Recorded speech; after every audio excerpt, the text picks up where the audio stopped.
Today is it's a very special day for me. Anabel Montalbano is a very good friend of mine as well. As I said before, she is the co-founder of the Global Illumination Council. She is also a certified holistic life coach and has studied formally in metaphysical theology, as well as the driving force and co-author behind my book, The Book of One, which started this whole ball rolling. I'm very happy to have her here. That's been, like I said, Annabelle, you left probably, what, about 4 years ago. So it's such a pleasure to have you back. So welcome back to the GIC for the next half hour. Thank you for coming. How are you today? I am great. I'm really excited. I've been looking forward to this all day long. And I'm really sorry that we couldn't get the video going.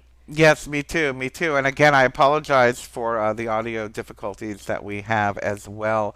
But here we are. We made it.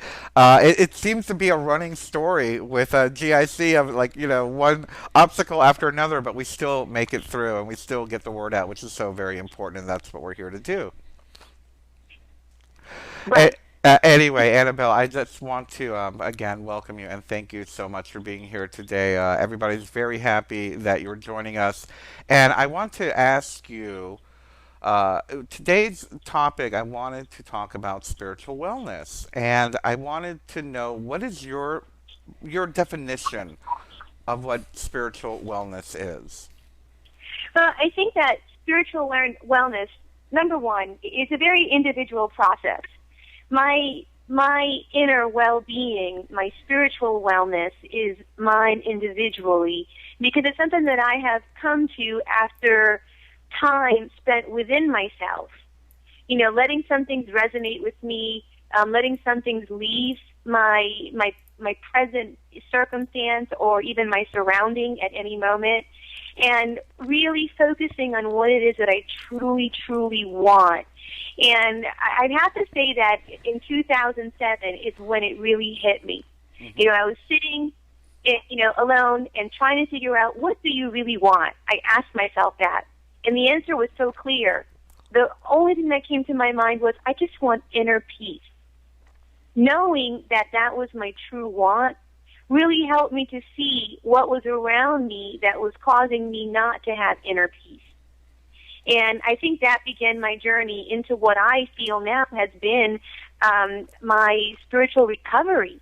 Because we come into this plane as spiritual beings experiencing a human experience, but we need to get back to that. And what takes us back there? We come into this world in peace, already having that peaceful mindset from wherever we came. We're already at peace. And then life happens, we grow, we evolve, we have all these experiences that make us who we are. And I came to realize at a young age that, my reaction to any particular circumstance is going to set the tone for the outcome. We know that, inherently we know that, but we forget about that. And it wasn't until 2007 where I really reflected upon myself that, if I really want this, I have to kind of let it go. My spiritual wellness comes from letting go of my control, letting go of my expectations to everything, and releasing all of that I am and that I have around me to all, to the one, to the that from which we come from. And I really focused on letting that thought go. Once I made that thought and I let it go, I really opened up to everything around me, and I was able to clearly see everything around me. Things that I didn't realize were there were there. They'd never gone anywhere. I just wasn't open to seeing them. And that peace that has settled inside of me since then has been so amazing that I know for a fact that it is my natural state of being. When I come out of that thought process and I try to control things and I try to, look at things and have arguments that have never happen in my head, I know that I am going away from my natural state of being. And I go right back into my natural state of being because it feels good. And I am making the conscious choice to feel good. And I think when any individual sits back for a while and really asks himself or herself what they truly want, and they let go of their expectation to how they're going to get to where they really want, I think things begin to happen. And as individuals, we begin to experience the start of what will become our spiritual wellness. Couldn't have said it better. Thank you for that. One of the things that seems to jump out to me immediately is what are some of the methods or techniques that you use in order to, one, I guess let me start with the first question. One, how do you create the awareness that you are aligning with something that you do not want? But you have to listen to your inner self. We have our own built-in system that tells us when something is not right. The issue that we have as human beings is that we don't listen to that natural instinct, that gut feeling, the little butterflies in your stomach, that sudden feeling of like, oh, I feel like I just dropped my stomach, or my stomach is in my throat is one thing that I hear people say. We don't listen to that. If you listen to yourself, if you sit in silence for, 17 seconds is what is said. You can hold a thought for 17 seconds and things begin to happen. If you can do that, just sit in stillness for a moment, just with yourself, and address whatever it is that you believe in, whether it be God, whether it be Allah, whether it be source energy, whatever it is that you believe in. Have a good conversation, but don't control it. I think you have to start with yourself first. Checking your emotions, how you're feeling about something. If you go to a store and you feel like you don't want to be in there because you feel uncomfortable, get out. If you are going to a restaurant and the energy that's in there, suddenly you feel uncomfortable, it's not a place for you. Why do you want to stay there?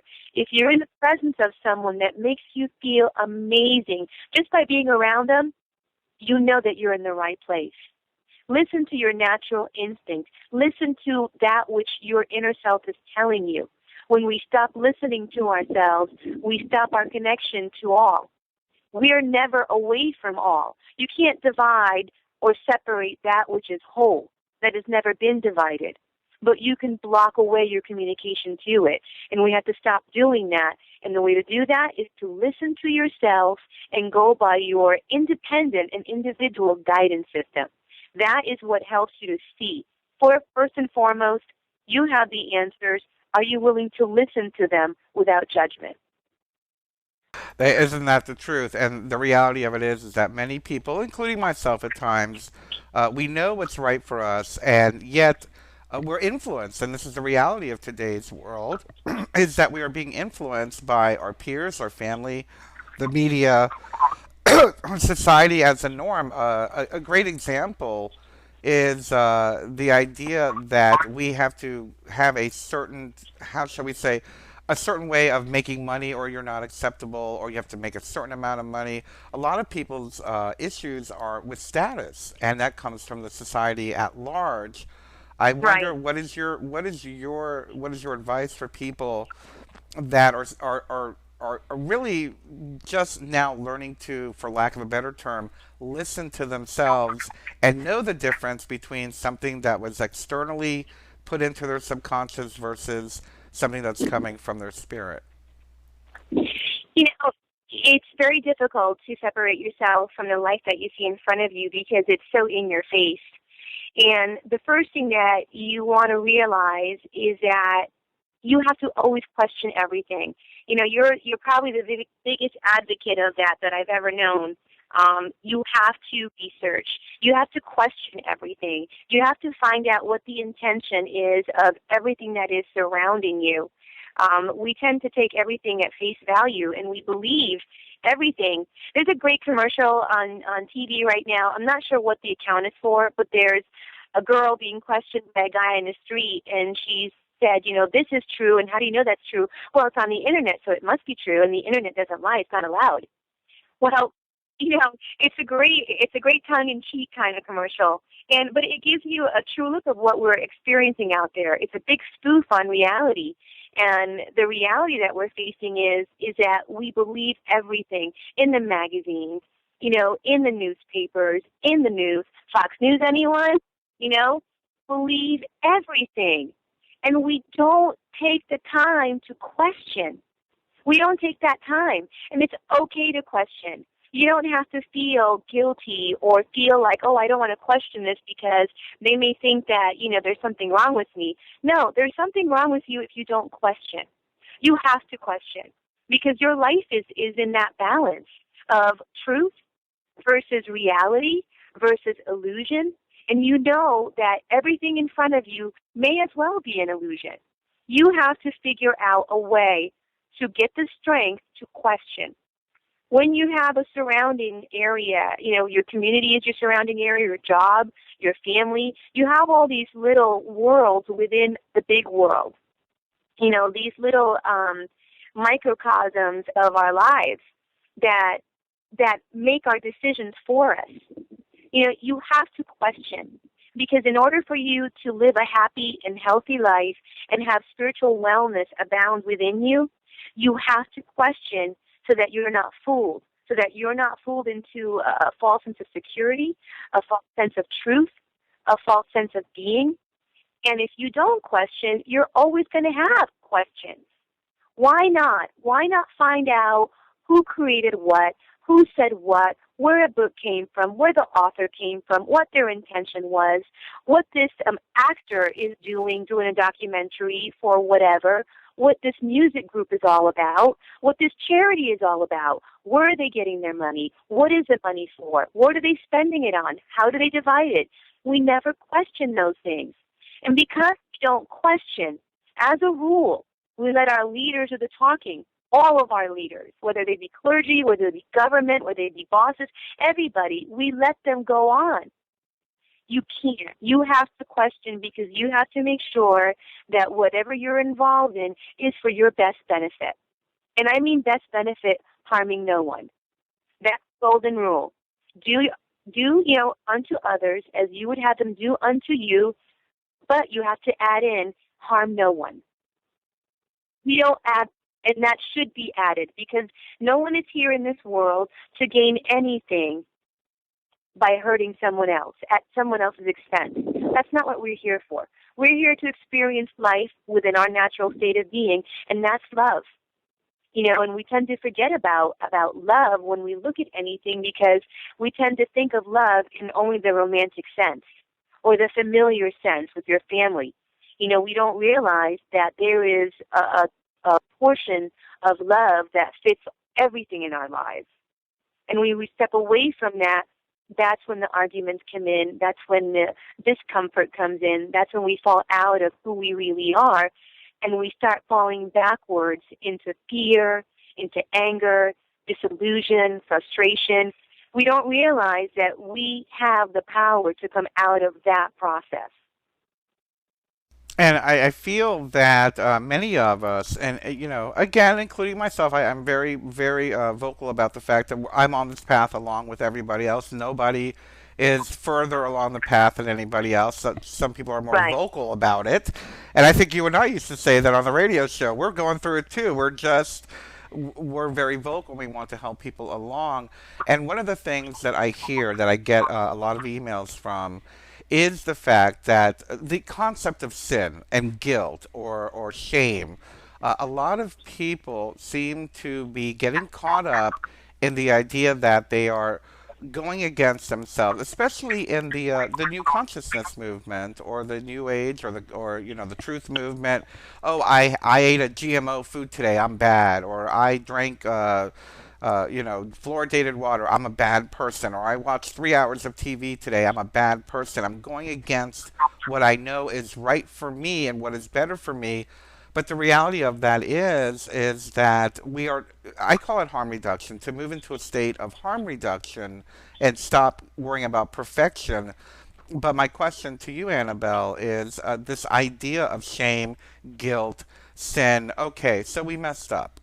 How does one allow themselves to get through that? What's the best way to get over something like that? That guilt, that shame, that okay, I should have given that guy, that homeless man, that dollar, and I feel bad now. You know, um, the main thing about this is that sometimes guilt is used as a way to defer your responsibility for your actions. We feel that by feeling guilty about something that, we're kind of hitting ourselves with a whip. What is that term for the religious sects that they hit themselves? They harm themselves. Flagellating or whatever it's called. We tend to use guilt as a way to punish ourselves, and as we punish ourselves, we kind of feel better about it because that's washed away. I feel guilty. I said I feel guilty, so, I'm good now. I've done my penance. You don't have to feel guilty. What you have to do is take responsibility for your actions. We'll go on the sense of, say someone who goes off their diet and, they're like, oh my God, I feel awful. I'm terrible. I'm a failure. You know what? I ate the cupcake. Get over it, and next step. Take responsibility for these actions because ultimately you committed those actions. You made those decisions. Take responsibility for them. Hold yourself accountable and move on to the next step. There's no need for guilt. There's no need to punish yourself. What you need to do is, okay, I did this. Why did I do this? How do I feel about it right now? Should I do it again? Do I want to purposely feel bad again? If you are willingly making choices to make yourself feel guilty at the end, we have to take a look at why you're making these choices. We have to go further in to why. If you have more knowledge, if you know more about, that if you go down this street repeatedly and there's robberies in that street, you have to at some point say to yourself, I can't go down that street because if I go down that street, I'm going to get robbed, I'm going to feel really bad about it, and I might lose my life. So if you're going to willingly go down that street, take accountability for it and be responsible for your actions. Stop feeling guilt. You're not a sinner. That whole thing where we come into this world with sin. Seriously, if we are created in God's image, is he sinful too? Do you think he's walking around or looking at us from wherever and saying, oh my God, I feel guilty. My children, they're running amok. I feel awful. No. Next step. What the hope is for our source is that we all at some point remember who we are and that we are made in the image of that which created us, and that we don't have to feel guilty. We are experiencing life through our own individual perception, and our actions have accountability. They have cause and effect. Unless you take responsibility for your actions, you are going to use guilt and sin, whatever, as your crutch. You have to get over that. Wipe it away from your vocabulary. Take responsibility for yourself and move forward. And if you choose to stay where you are and go backwards, take responsibility for that too. Yes, here. I couldn't agree more. As someone who was a sinner in my 20s and 30s, I've come a long way, baby. And you know what? We all have to realize that our life is today and the years ahead. Our life is today and creating the future. And as we are holding on to quote unquote the sins of the past, we're really reliving it. And Yeah. people forget that we're reliving the thoughts in our mind. How do we expect to know what to do if we don't experience? How do we expect to have proper contrast if we don't have something to compare it to? How do we know what's good or bad for us if we don't experience it?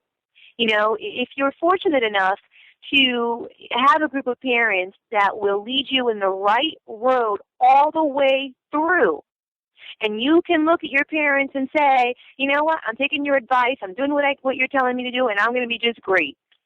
It's non-existent. You are still an individual. You still have free will. You still have the power to make decisions for yourself, whether they're visible to anyone or not. You're the only one who can literally save yourself. So you have to take this moment and ask yourself what you want out of life, and again, make the right decisions. And if you don't make the right decision the first time, learn from that. Now you have better contrast. I don't want this, I want this instead. So what do? What you don't want, take it out of your mind and focus only on what you truly want. Again, harm no one. That's the number one rule. Whatever you do has to be in your best benefit and in the benefit of everyone around you. No one should suffer for your decisions unless we're talking about a life and death situation, something that requires drastic decisions. That's totally different. But you have to take responsibility and just think about what you truly want. I don't know, at this point in our lives where we can tell someone this is what's really good, this is what is not, because you still have to experience it for yourself because you still have free will. Yes, very, very, very true. And I feel that perhaps maybe that society as a whole, or perhaps whether it be through religion or through the media or whatnot, we believe that things have to be a certain way, and if we're not aligning with that, and again, this comes from the exterior, so it goes right back to what we were saying earlier. It's about listening to yourself, aligning with what makes you happy, what makes you feel love Yeah. instead of fear or concern or worry. I know that yes, there are circumstances where we have to be give our attention to certain obstacles that we have to get through. But while we're going through those obstacles, we have to learn that there are certain, well, the old ways may not be the best ways, in other words. If we're doing Right. something over and over again and that obstacle is still presenting itself, then we're obviously, well, what's that? The definition of insanity, doing the same thing over and over Right. again, I expecting a was just different thinking that. outcome. It's funny because it's a very typical occurrence for a major part of the population, of the world population. We look at wars and we ask ourselves, even though just a normal, regular, everyday person, didn't we learn from the last one? We're here again. Think about that's in the grand scheme. Think about in your small scheme, grand scheme, in your home, with your children or with your coworkers or with your friends. Do you find yourself over and over again in the same situation, and each and every single time you're just feeling uncomfortable about it? What is it going to take for you to step out of the situation so that you finally feel better about it? We find ourselves repeating these vicious cycles over and over again. We are the only ones as individuals that can get off that hamster wheel. We're the only ones. Someone can force you out, but mentally you might still be there. Until you make that own independent decision to get off that wheel, you can't really move forward. And the good thing is that you can do it little by little. It doesn't have to be a 360 change in your life with everything around it. It can start as easily as when you wake up in the morning and instead of, dreading the day, you wake up and you say, thank you for letting me have one more day. So glad to be here today again. That could be just one little thing. And that could be your mantra to start the day. And you think about that throughout the day. When you're going in situations that they make you unhappy, they don't make you feel good. What good thing in any of those situations can you focus on? And if you can't focus on any good situation from any one thing, you have to at some point say to yourself, it's time to move away from this. But again, it can only be done by you because mentally no one can see what you're thinking. Your free will is inside of you. So what are you going to use that free will for? For betterment or to go backwards or to stay stagnant? Yes, Such a hard exactly. decision. You know, It's very difficult. and Annabelle, to extend that concept a little bit, it's well. Let me pose it as a question, because many of our listeners and many of our subscribers are they feel, or we all feel, that we're fairly awakened, we're spiritually awakened, we're politically aware, we're politically awakened, we're truthers and light workers and whatnot.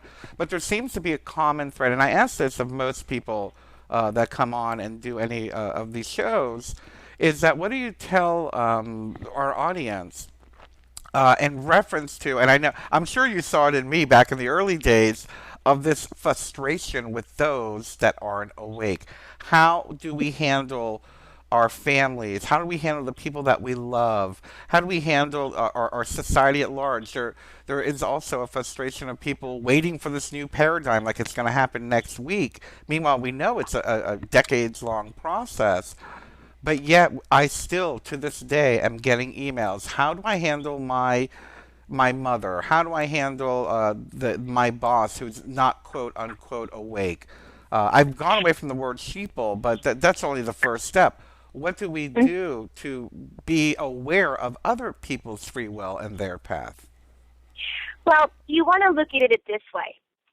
You are an individual spirit coming into this world to experience life through your very own perspective. What you have to remember is that you're not alone in this process. Every single person on this planet is here to experience life through their own individual perception. My journey is different than your journey. Trevor's journey is different than somebody else's journey.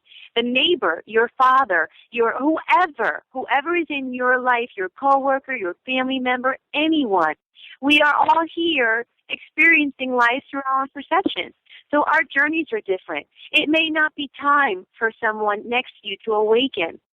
What you can do is you can extend them love. And I'm not saying, hey, I love you, man. Hey, I love you. You can actually have a thought go into the entire whole of consciousness and build up positive feelings in that, remembering that thoughts have frequency waves, that the whole of consciousness cannot be divided. It's never been separated. It's always been whole. You can add to that, and you can accept love for someone mentally. You can accept source energy for one mentally. You can accept peace for them mentally. And it adds to the whole of consciousness. But you have to always remember that you have to respect the individual journey, because they may not be ready to get there yet. They all have a story behind them. They all have a story of how they got to their thought process, to their habits, to their belief system. It takes them their own individual time to come through to an awakening. All that we can do is put out information, help to educate others, live by example, and make them, anybody around us, feel good to be around us. That is our contribution, extending our love energy to everyone and everything around us, and hope that that extension that we're doing creates more, and in that sense extends even forward, further out. You want to pay it forward. If you want to put it in layman's terms, pay it forward. But respect the individual journey, because you don't have a choice there. And there again comes that free will. So if your neighbor is, let's say, right extremist GOP, let's say that. Right. And they're hammering on it, they think you're a liberal, they think you're this, they think you're that. That's their individual journey. All that you can do, and I wish people would really focus on this, is stop the argument. Stop saying, well, you do this and you do that and you don't think this and it's because your fault. No. You have to allow that person to experience their journey. You are responsible for your own. When you talk about this and you think about the law of attraction, which states that which is like unto itself is drawn, you will draw groups of people onto your existence, to your surrounding, that are like-minded. And we can only hope that that can grow and grow and grow. But it will not grow if we stop and argue the other point. Because now you have two opposing thoughts going towards each other, like two waves crashing against each other. You can't go from that. There's no moving forward. There's no progress. There's no learning. All you're doing is bashing wave to wave. And that person next to you, who is that right-wing or extremist that has really set their mind on one particular thing only and that's it, they need to have their own individual awakening. It's the only way that they're going to move forward. And sometimes, unfortunately, it takes something either tragic or very drastic to help them to see, oh my God, what have I been thinking? We hope it doesn't come to that. But as truthers, as spiritual leaders, it's our job to educate, and to bring forward that which has made us come to where we are today without the argument. Because it's kind of pointless, because when you argue with someone and you demand that they awaken, what do? They stand firm and they say, oh no, I won't. You're not changing my mind. I've got my own mind and you can't change it. And that's exactly what we're seeing today. Everyone's getting their own ground because they don't want to be wrong, or they're afraid to let go of their belief system because they won't know who they are. And they're afraid to go on that journey to discover who they truly are. We can be compassionate, we can be empathetic, and we can remember when we were not awakened. We Yeah. have to fall back on that. So we remember, and we're more compassionate towards that person who's got a long way to go. Here, here, here, here. And I mean, I went through about 30 people in my head as you were explaining all of this. The reality of it is, and you know, and it's funny because I just came out of the other end of the Occupy movement. And you know, now that it's died down here in Roanoke, I'm seeing now the I don't want to say the internal opposition, but the necessary or the necessity of having that spiritual balance in any type of activism, Right. that Right. acceptance of we are a diverse community and to celebrate that diverse community. For me, I've come out the other end thinking I'm not against the government. I am for creating a better system. And that is Exactly. exactly what I want to do. And that's why I was a part of the Occupy movement.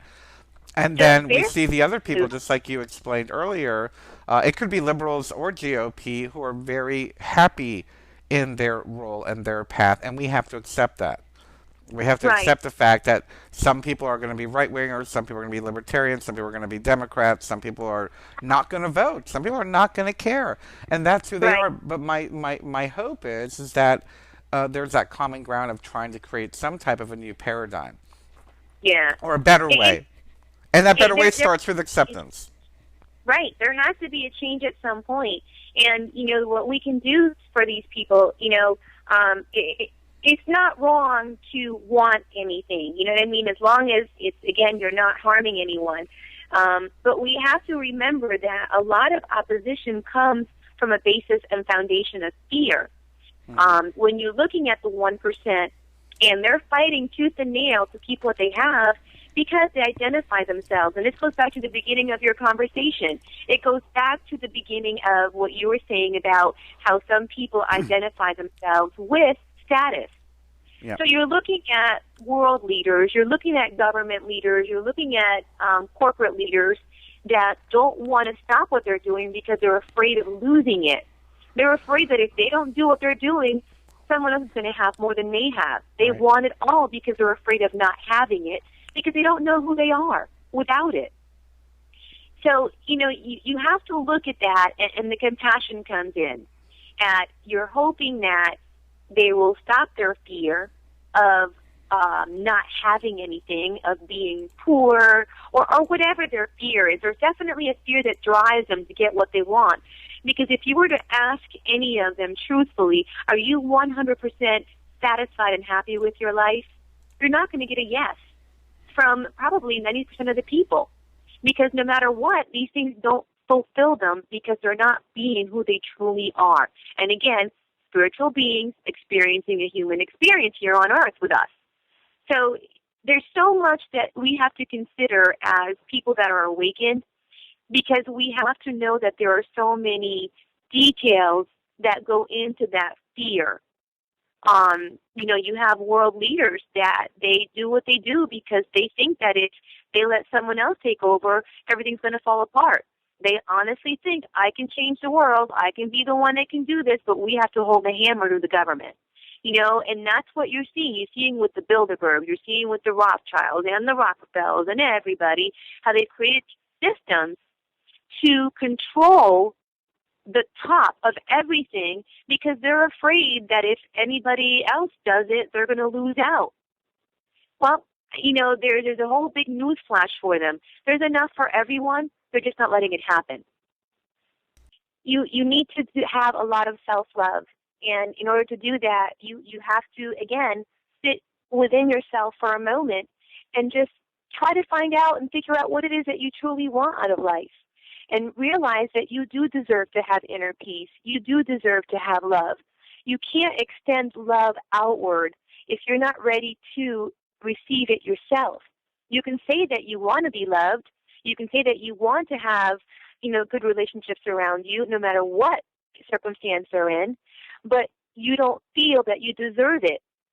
And that is something that, in order for us to come out into the world and make it better, you have to start with yourself.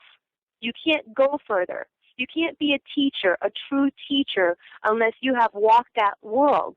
You have walked that life, and you have experienced enough to do better things as a teacher, to give better examples, to give better advice, to see someone through their process in a gentle, empathetic, and loving way. You have to start with yourself. If you want to go out there and make a difference, the Michael Jackson song, Man in the Mirror, can't find a better way to say that. Start by looking at yourself in the mirror, who that man, who that woman is. Who are you truly? And are you ready to be the person that you want others to love? Would you love yourself if you knew you? You have to start with yourself. There's just no other way of getting around it. A lot of times, with most of the population, they're afraid of looking inward. They're afraid of seeing themselves for who they have become. You can't be afraid, because only you have the power to change that. If you think about your external body, that within just one single year, you will have all brand new cells. Brand new. Now, you make your body what it is to be. If you were to take a look at that one fact of being able to renew every single cell in your body within just 1 year, what would you do with that? Would you make the wrong decisions? Would you go out and literally harm yourself over and over again? Or would you take a time to look at yourself and say, I can be a new person in 1 whole year. New cells, new everything. How can I do that? What do I do to make that happen? To make my world better, make my life better, and in extension, those around me. What can you do? What can you accomplish? You can do anything if you put your mind to it, but you have to start with loving yourself. There's no getting around that. You will never be truly happy until you are happy with who you are at this very moment right now. You can move forward from that. You can't go backwards from it. You can only move forward from it. And that's what I would say to anyone to start doing. If you want to make a change outside, make a change within, and do it in a proactive way, in a loving way, and looking at yourself as the valuable being that you truly are. Others around you deserve to have the best person that you can be. And in extension, others will follow by example, because they will see the world that you create. It may not be the material world that you want, but it will be the personal and spiritual world that you've been dreaming of, because that's what's going to make everything else happen. Material stuff means nothing if your spiritual happiness is not intact. Yeah. So that's where I would say to start, with yourself. Absolutely, and I couldn't thank you more for that. I agree with you 100%, Annabelle. Again, everybody, I want to acknowledge that we at GIC is going to be turning 5 this year, and Annabelle was one of our co-founders, one of our co-founding members, and we are so grateful that she was here with us this evening. Of course, this video will be available at archive on our YouTube channel at youtube.com/JustBernard. And I look forward to hopefully some new programs with Annabelle in the future. Annabelle, just as a sideline, I have Trevor on. We have several other early members on. Is there anything that you would like to say to Trevor and some of our earlier members that are watching today? Oh man, so happy that, Trevor, I have watched your progress, since, you came on board with us, a few years ago, and I am just blown away by your growth, your maturity, and, the eloquent way in which you have become to help out with G.I.C. You've done a great job, and I'm so proud of you, and I'm so happy for you, because I can see from your posts and from the way that you comment about the G.I.C. how happy you are with it. I'm just really happy. I love you, and I'm so glad that I had this moment to share with you and with Bernard, of course. Bernard is, he's part of my soul. So I'm just really happy to have been a part of this, 5 years. It's amazing. So much has I happened. know. And I want you to know that anytime you need me, you just call me. Oh, we will. And I've got to tell you, Annabelle, I'm very happy for you. I myself, am also very proud of everything that you've done, and as far as you've come with your family, your home, and your career. And I know you're really, really happy, and that's all you've ever wanted. And Yeah. I give you the greatest love and the biggest hug. And my hugs extend to you, your family, your son, and everybody else. So thank you for everything you've ever done for us. Thank you for sharing, your life and your work with me. Thank you. I can't thank you enough. You've given me so much. And I want to tell you quickly, because of the experience that I had with GIC, I have been offered my own radio show on a live radio station starting in September. Wow, that's fantastic. Yeah, I totally forgot until just now. I'm thrilled, and I know that a lot So we're of the it is first really ones to announce Annabelle's getting you. her own radio show. Right on, right on. We can't wait. We Yeah, can't wait. very Well, excited. Very excited. well, hold the line, Annabelle, so I can say goodbye to you. But let me just thank everybody for joining us today. Thank you for being a part of the Just Bernard Show TV here live on GIC TV. We are going to be doing more of these fifth anniversary interviews. Actually, in 2 weeks, we're going to have Trevor Knott on. I think this is going to be a very first time we're going to do a live video interview with Trevor. So stick around. Don't forget, next week you can listen to us every Tuesday at 2 p.m. Eastern Time on Revolution Radio. We're going to be discussing the Anunnaki actually next week as well. So thank you, everyone. I love you, and I am so grateful for you all being a part of this movement that we call the Global Illumination Council. Have a good night, everyone. Bye bye.